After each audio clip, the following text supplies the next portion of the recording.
from working with my dad, I'm thinking about this analogy here right now. From working with my dad, it seems like as a coach, you got your fighter on a fishing pole, and you're steadily letting him reel himself out, and then there's moments where you have to reel him back in, and reel him out and reel him back in. How is the dynamic with coaching Ryan Garcia? Are you able to reel him in when you need to, and then let him do what he has to when he has to? Yeah, I'm a guy that I like to see what I like to see. I like to see what I want, right? I want to see it in the gym. I want to see it. It's like three situations. Like I say, I want to see it when we work the mitts. I want to see it when you spawn. I want to see it the night of the fight. So it's like, for me, it's all about working until you can't get it wrong, over and over and over. And he was able to do that, man. And the movement was great. And it was just able to set up the shots that he wanted to set up, So, but I mean, like, Devin, and then, like I said, if you let him be himself, because listen, there was a point to where it looked like he was getting back into the fight. Yeah. But when Ryan did a couple things, it was more difficult for him to get to him. And then when he started to hit him more, even Ryan was moving, but Devin wouldn't get close enough to let Ryan, shoot the shots that he wanted to shoot. So he still was thinking in there, even all the way throughout the fight.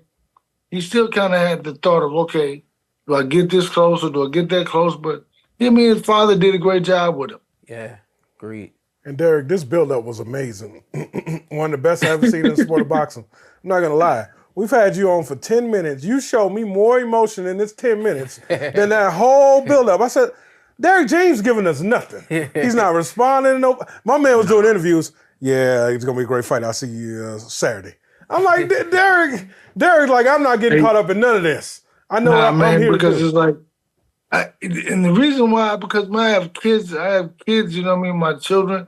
So I have my kids and I have my children. Like my children are my kids at the Boys and Girls Club. My children are my kids in the high schools I go to talk to, middle schools I sponsor, middle school. So those are my children, right? Mm-hmm. I can't get caught up in the other stuff because, hey man, if you think about these days will be captured forever.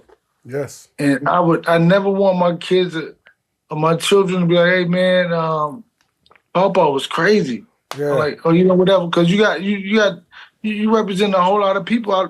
My kids in the community and the boys and girls. It's like you can't be out there wilding out like that. So I gotta just like, I can't engage in that because I have to be focused on what I have to do. Yeah, Derrick, those stories are not good until you die.